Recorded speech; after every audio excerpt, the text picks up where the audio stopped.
네, 사랑하는 성도님들, 우리가 우리의 인생을 바라볼 때 빠른 길이라고 생각하고 간 길이 오히려 느린 길이 되는 경우가 있습니다.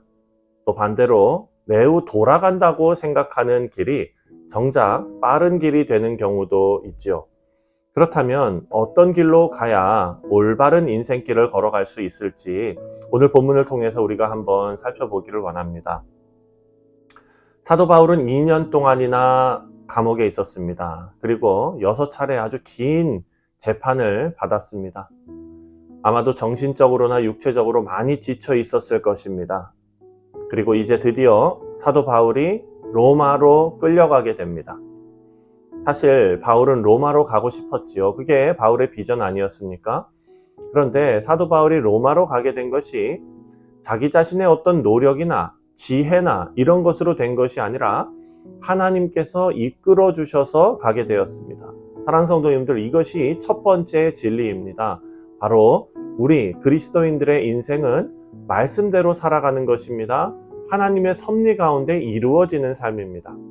말씀대로 순종하면서 살아가는 것이 인생을 살아가는 데 있어서 가장 안전하면서도 돌아가지 않는 정확한 길이다라는 것을 우리가 말씀을 통해 깨닫게 됩니다.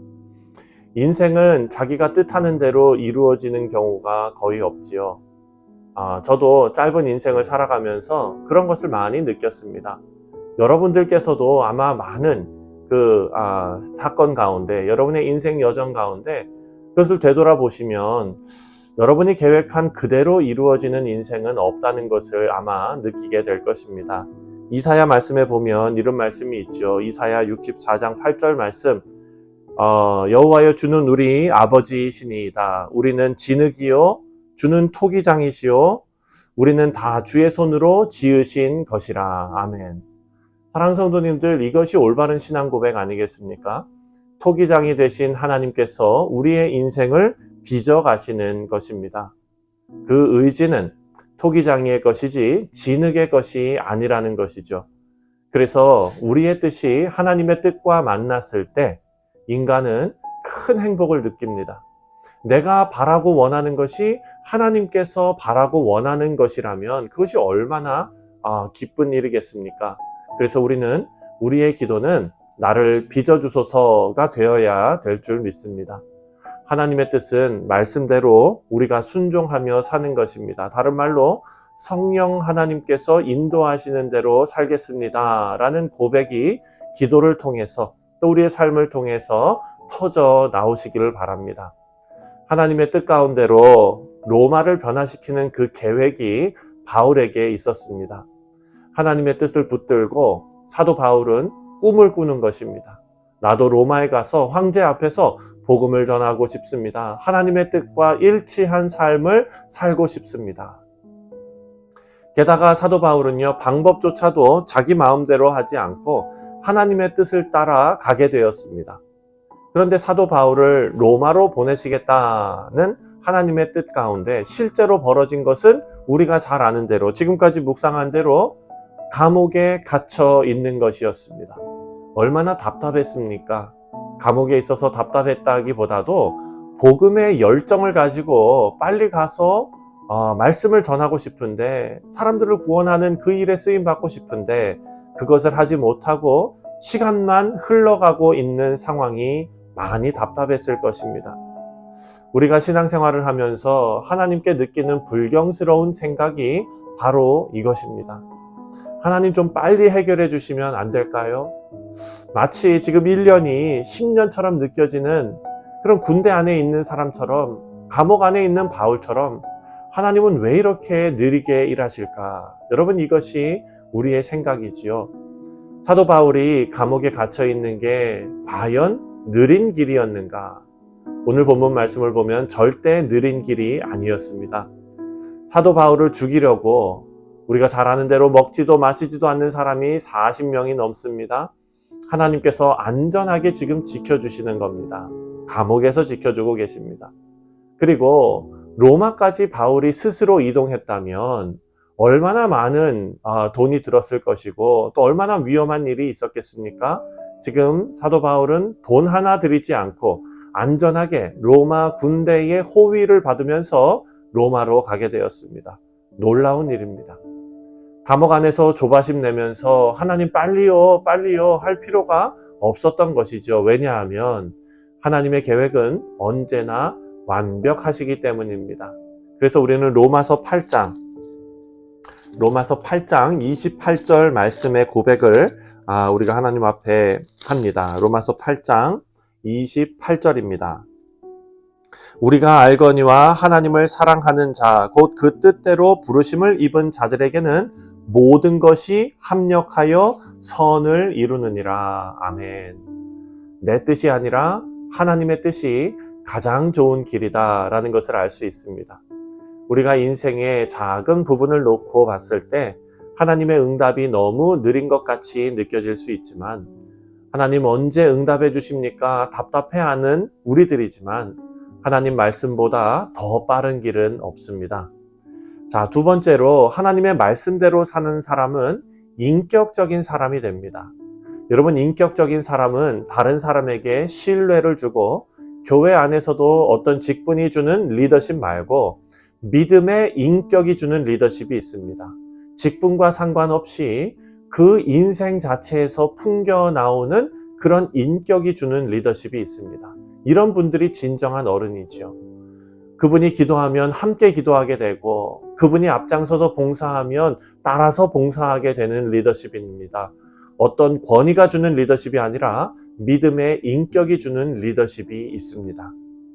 말씀대로 사는 사람은 그런 인격적인 사람이 되는 것입니다. 오늘 본문 3절 말씀을 보면은요, 이튿날 시돈에 대니 율리오가 바울을 친절히 대하여 친구들에게 가서 대접받기를 허락하니. 여러분, 사실 생각해보면 이것은 엄청난 일입니다. 그때 당시 로마법은 무서운 법이었죠. 죄수가 도망가면 그 죄수를 지키던 사람이 그 죄를 대신 받습니다. 그래서 우리가 잘 아는 대로 바울이 빌립보에서 감옥에 갇혔을 때 바울과 실라가 도망간 줄 알고, 그때 지진이 일어나가지고 옥문이 다 열리지 않았습니까?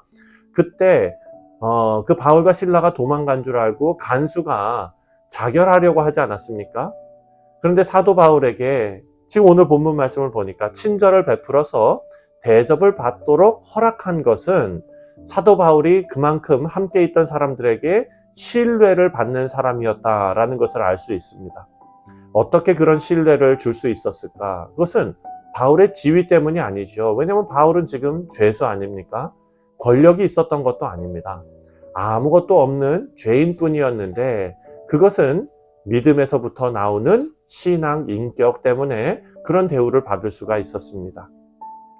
이런 인격은 하루아침에 가질 수 있는 것이 아니지요. 일상생활에서부터 축적된 삶에서 배어나는 것이죠. 내가 살아왔던 나의 과거가 지금의 나를 보여주는 것입니다. 2절 말씀을 보면은요, 2절에 아시아 해변 각처로 가려 하는 아드라무데노 배에 우리가 올라 항해할세 마게도냐의 데살로니가 사람 아리스다고도 함께 하니라. 자, 여기 어떻게 아리스다고가 함께 갈 수 있었을까? 그때 당시에 죄인과 함께 갈 수 있었던 것은요, 죄인의 종으로 인정될 때 함께 갈 수 있었다고 합니다.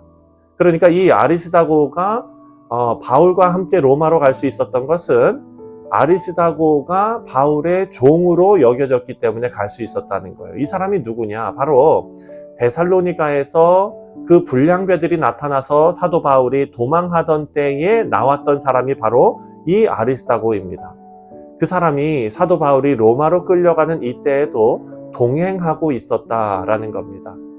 사도 바울을 위해서 내가 일생을 바쳐 보호하고 돕겠다, 동역하겠다 결심한 사람이죠. 이런 사람을 사도 바울은 어떻게 얻을 수 있었을까? 다른 것이 아니라 성령 하나님 안에서 형성된 믿음의 인격이 다른 사람들로 하여금 믿고 신뢰하고 따르게 했다는 것입니다.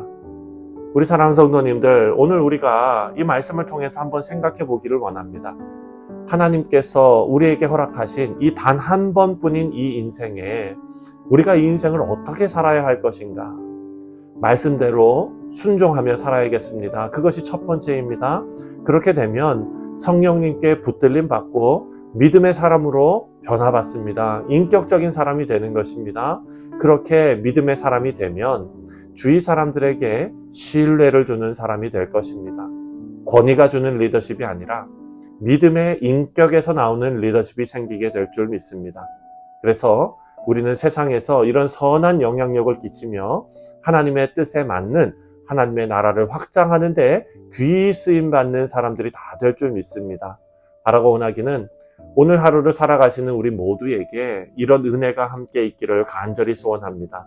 우리 믿음의 뉴욕 성실 장로교의 모든 성도님들께서 이런 믿음의 인격을 가지고 하나님 앞에 쓰임받는 귀한 성도님들 되시기를 주님의 이름으로 다시 한번 축원드립니다. 기도하겠습니다.